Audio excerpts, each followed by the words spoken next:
अब तो आप मुझे पहचान ही गए होंगे। एक कमेंट।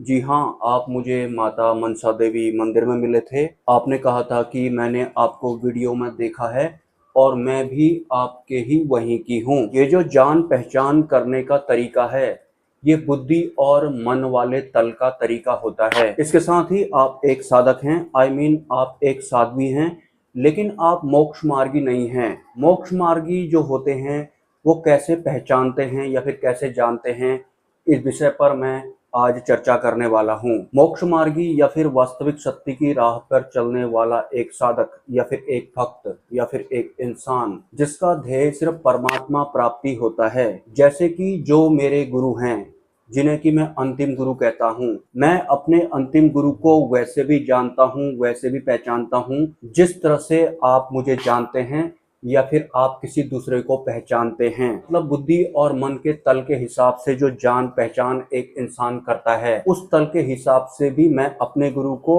या फिर आप किसी अन्य को जानते हैं बुद्धि और मन के तल के हिसाब से। लेकिन मुझे अपने गुरु को बुद्धि और मन के हिसाब से जानने और पहचानने में किसी भी तरह का कोई भी इंटरेस्ट नहीं है। मुझे उनके नाम से कोई मतलब नहीं है, मुझे उनके काम से कोई मतलब नहीं है।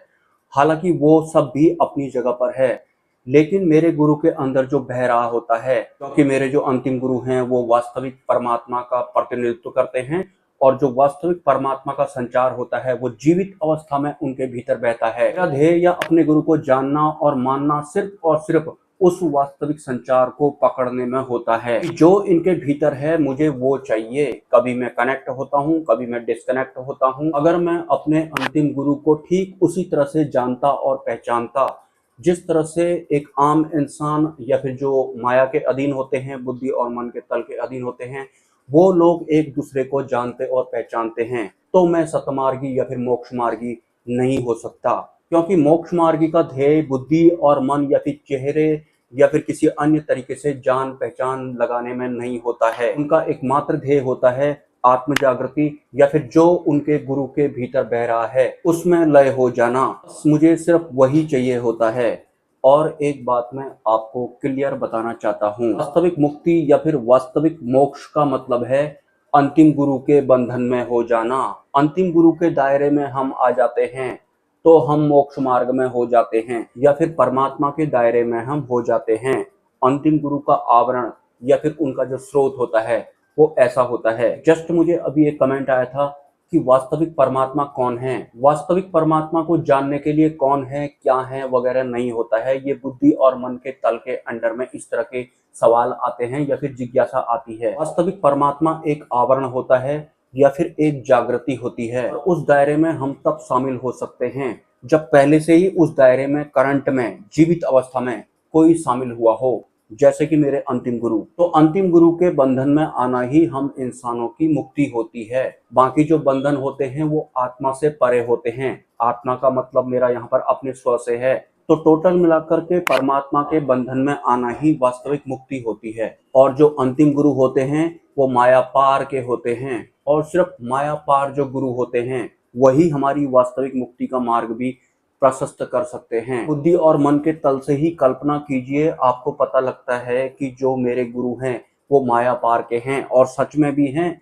जीवित अवस्था में परमात्मा उनके भीतर बहते भी हैं। उनके बंधन में आना ही वास्तविक मुक्ति होती है। तो जब आपको आपके गुरु के बारे में ये पता लगता है, उसके बाद क्या आप अपने गुरु से बुद्धि और मन के तल के हिसाब से, जिस तरह से हम इंसान जान पहचान लगाते हैं, मान्यताएं और धारणाएं बनाते हैं, सम्मान करने लगते हैं, क्या आप उस वे में अपने गुरु से पहचान लगाएंगे? अगर आप सतमार्गी हैं तो बिल्कुल भी नहीं लगाएंगे।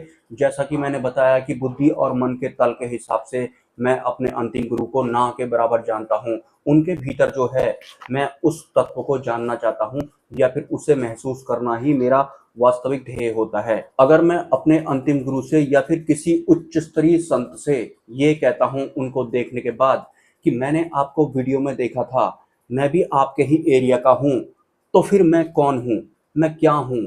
एक साधक होने के नाते वास्तविक सत्य या फिर मुक्ति प्राप्त करना मेरा उद्देश्य हो ही नहीं सकता है अगर मैं किसी भी इंसान या फिर साधक से इस तरह से पहचान लगाता हूँ कि मैं भी आपके ही वहाँ का हूँ। ये जो पहचान होती है बुद्धि और मन के तल वाली होती है, माया मार्ग वाली होती है। इसमें वास्तविक सत्य या फिर वास्तविक मोक्ष वाला मार्ग शामिल नहीं होता है। वैसे हर इंसान हर तरह के बंधनों में सर्वाइव करता है, लेकिन एकमात्र उद्देश्य उसका होना चाहिए परमात्मा के बंधन में आना है।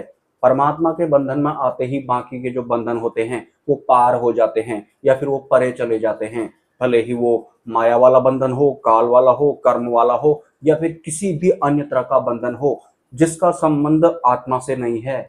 आत्मा से मेरा मतलब है जो वास्तविक तत्व है हमारे भीतर परमात्मा का, उस वाले तत्व से। उस वाले तत्व के बंधन में जब हम आ जाते हैं तो हमें पता लगता है कि आज तक की हमारी मान्यताएं और धारणाएं जो हम अपने भगवानों को या फिर अपने अल्लाह को मानते थे वो हमारी नहीं थी, वो तो बुद्धि और मन वाली थी। मतलब बुद्धि और मन ही भगवान को या फिर अल्लाह को आज तक मानते थे। मतलब मेरा जो वास्तविक स्वरूप है वो भगवान को या फिर अल्लाह को नहीं मानता था।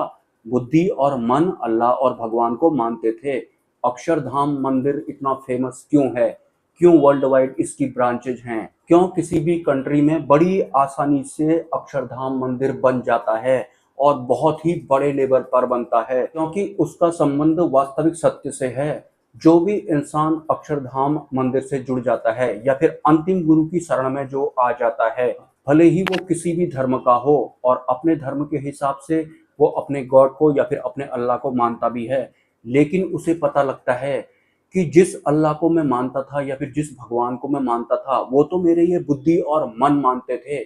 उसके बाद जाकर उसे वास्तविक अल्लाह का पता लगता है या फिर वास्तविक भगवान का पता लगता है या फिर जितने भी धर्म हैं उस हिसाब से वो जिस भी गॉड को मानते हैं उन्हें वास्तविकता पता लगती है कि मैं जिनको मानता था आज तक वो हैं तो सही, लेकिन उनको बुद्धि और मन मानता था। उस इंसान की काया पलट हो जाती है। उसके धर्म में जो भी भगवान हो उनका वास्तविक स्वरूप उसे देखने को मिलता है।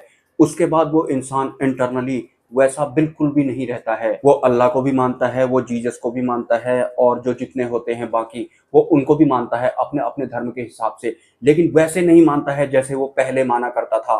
पहले क्योंकि बुद्धि और मन मानते थे, अब वो मानता है, वो जानता है, दृष्टा बन जाता है, वो वास्तविकता पता लग जाती है उसे।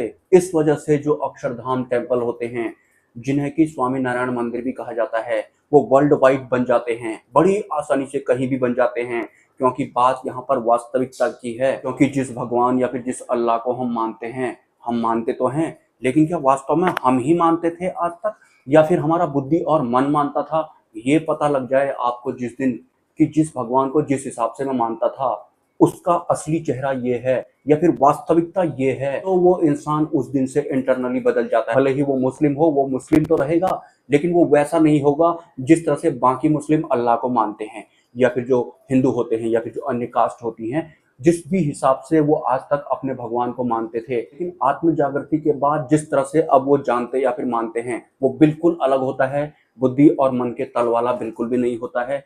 वास्तविक सत्य आपका ध्येय होना चाहिए। वास्तविक मुक्ति प्राप्त करना या फिर परमात्मा प्राप्त करना आपका ध्येय होना चाहिए। बुद्धि और मन वाली पहचान को आपको तवज्जो नहीं देनी है। इस विषय पर अभी मैं आगे चर्चा करूंगा। सपोर्ट अगर आप करना चाहें तो कर सकते हैं। दुबई में जो भव्य मंदिर है वो अक्षरधाम मंदिर है और दुबई के अलावा वर्ल्ड वाइड जो अक्षरधाम मंदिर बहुत ही आसानी से बन जाते हैं, उनको परमिशन इतनी आसानी से क्यों मिल जाती है? क्योंकि परमिशन देने वाले तो बड़े लेवल के होते हैं और वो तभी देंगे जब उनको पता लगता है कि वास्तव में अक्षरधाम है क्या। सरल भाषा वाला रीजन एक ही होता है यार, जिस भगवान अल्लाह को आज तक मैं मानता था वो तो मेरा बुद्धि मन मानता था। सत्य। नमस्कार।